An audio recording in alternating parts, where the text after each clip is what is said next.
آج کے اس تفصیلی جائزے میں ہم ایک بہت ہی زبردست اور زندگی بدل دینے والے موضوع پر بات کر رہے ہیں۔ ہم ان ذرائع کو کھنگالیں گے جو بتاتے ہیں کہ اپنی اصل شخصیت کو آخر کیسے دریافت کیا جائے اور ایک ایسی خود اعتمادی کیسے بنائی جائے جسے کوئی ہلا نہ سکے۔ یہ وہ بنیادی چیزیں ہیں جو ہماری پوری زندگی کی سمت طے کرتی ہیں۔ ہم اس نفسیاتی عمل کو بالکل چھوٹے چھوٹے ٹکڑوں میں بانٹ کر سمجھیں گے تاکہ یہ پوری بات بالکل صاف اور واضح ہو جائے۔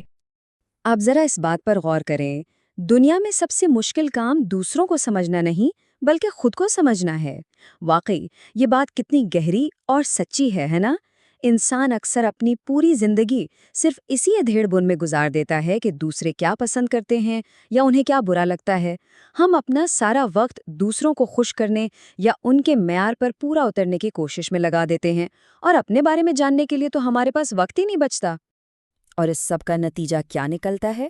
جب ہم مسلسل اس فکر میں رہتے ہیں کہ لوگ کیا کہیں گے، معاشرہ کیا سوچے گا، تو ایک بہت بڑا المیہ جنم لیتا ہے۔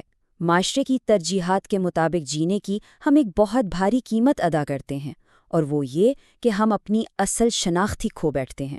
ہم بالکل بھول جاتے ہیں کہ ہم حقیقت میں کون ہیں، ہماری اپنی پسند کیا ہے اور ہمارے اپنے خواب کیا ہیں۔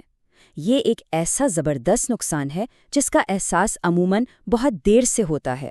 تو چلیے سیدھا اس مسئلے کے حل کی طرف آتے ہیں۔ ہم خود کی دریافت کے لیے ان 3 بنیادی طریقوں کا جائزہ لیں گے۔ پہلا، لوگوں کی رائے سے آزادی۔ دوسرا، سچے جذبات کا مشاہدہ۔ اور تیسرا، ماضی کے اثرات۔ یہ وہ منظم فارمولہ ہے جو ہماری شخصیت کی تعمیر نو کر سکتا ہے۔ شروعات کرتے ہیں ہمارے پہلے طریقے سے، یعنی دوسروں کی رائے سے مکمل آزادی۔ یہ سمجھنا بہت ضروری ہے کہ اگر انسان کو اپنا خود کا علم نہ ہو تو وہ بیرونی طاقتوں اور لوگوں کی باتوں کے سامنے بالکل بے بس ہو جاتا ہے۔ ہمیں روزمرہ زندگی میں 2 انتہائی خطرناک رویوں کا سامنا کرنا پڑتا ہے۔ ہوتا یہ ہے کہ خودآگاہی کے بغیر انسان یا تو ہمیشہ دوسروں کی تعریف کا بھوکا رہتا ہے، یعنی ہر کام صرف اس لیے کیا جاتا ہے کہ لوگ واہ واہ کریں، یا پھر دوسری انتہا یہ ہوتی ہے کہ ذرا سی تنقید ملنے پر انسان اندر سے بالکل ٹوٹ کر رہ جاتا ہے۔ یہ دونوں صورتیں تب پیدا ہوتی ہیں جب ہم اپنی قدر جاننے کے لیے معاشرے کی منظوری کے محتاج ہو جاتے ہیں۔ یہاں ذرائع ایک بہت ہی کمال کا اور طاقتور تصور پیش کرتے ہیں جسے ایک ترازو سے تشبیہ دی گئی ہے۔ اس بات پر زور دیا گیا ہے کہ ہمیں اپنے اندر ایک ایسا خودکار نظام، ایک ایسا ترازو قائم کرنے کی سخت ضرورت ہے جو ہماری اپنی قدر اور اہمیت کو خود تول سکے، ایک ایسا نظام جو باہر کے شور شرابے سے بالکل آزاد ہو۔ اب اس اندرونی ترازو کی تعریف بظاہر بہت سادہ لیکن نہایت گہری ہے۔ یہ دراصل ایک ایسا ذاتی پیمانہ ہے جو دنیا کی پرواہ کیے بغیر ہماری اصل قدر و قیمت کا تعین صرف اور صرف اندرونی طور پر کرتا ہے۔ مطلب یہ کہ اگر دنیا تنقید بھی کر رہی ہو لیکن ہمارا اندرونی ترازو یہ کہے کہ ہم حق پر ہیں، تو ہماری خود اعتمادی کبھی نہیں ڈگمگائے گی۔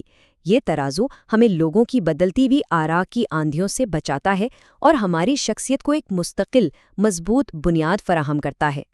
اب ہم موجودہ لمحے میں آتے ہیں اور دوسرے اہم طریقے کی طرف بڑھتے ہیں، سچے جذبات کا مشاہدہ۔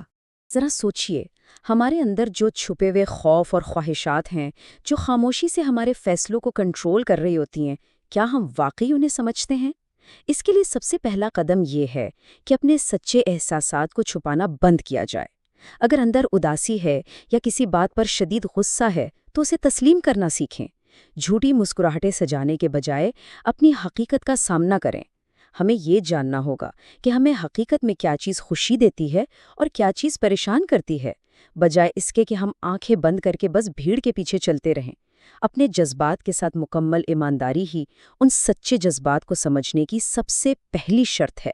یہاں سے ہم اس جائزے کے تیسرے اور آخری ستون کی طرف چلتے ہیں، ماضی اور بچپن کے اثرات۔ دیکھیں، اس بات سے تو انکار ممکن ہی نہیں کہ ہمارے زندگی کے ابتدائی سال اور ہمارے بچپن کا ورثہ آج کی ہماری شخصیت کو ڈھالنے میں بہت بڑا کردار ادا کرتے ہیں۔ بچپن میں ہمیں کیسے دیکھا گیا اور کیسا محسوس کرایا گیا، یہ چیز ہماری شناخت کی بنیادی سطح طے کر دیتی ہے۔ اگر ابتدائی سالوں میں بھرپور توجہ اور محبت ملی تو ایک بہت مضبوط شناخت بنتی ہے، لیکن دوسری طرف اگر کسی انسان کو اس ابتدائی توجہ کی کمی کا سامنا رہا ہو تو اس کا مطلب یہ ہرگز نہیں کہ یہ کوئی عمر بھر کی سزا ہے، بس اس کا سیدھا سا مطلب یہ ہے کہ اب اندرونی طور پر خود کو ٹھیک کرنے یا ہیلنگ کی ضرورت ہے۔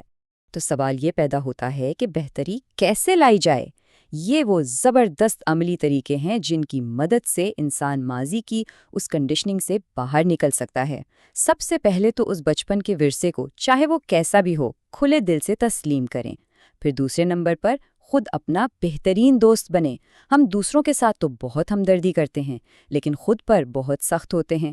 اور تیسرا قدم یہ ہے کہ اپنی خوبیوں کو خود پہچانیں۔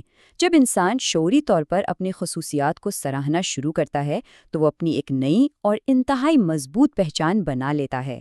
ان تمام اہم باتوں اور تجزیے کو اگر ہم سمیٹیں تو نتیجہ بالکل واضح ہے۔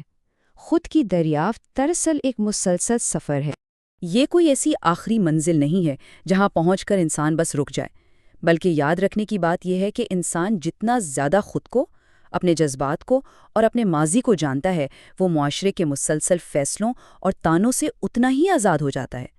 خود کو جاننا ہی وہ اصل کامیابی ہے جو ہمیں حقیقی معنوں میں خود مختار بناتی ہے اور ہماری زندگی کی ڈور واپس ہمارے اپنے ہاتھوں میں تھما دیتی ہے۔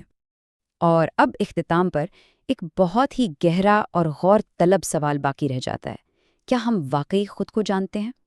آج ہمیں اپنے اس اندرونی ترازو کے بارے میں ضرور سوچنا چاہیے جس کا ہم نے ذکر کیا، اور اس پر غور کرنا چاہیے کہ ہم اسے مزید کیسے مضبوط بنا سکتے ہیں۔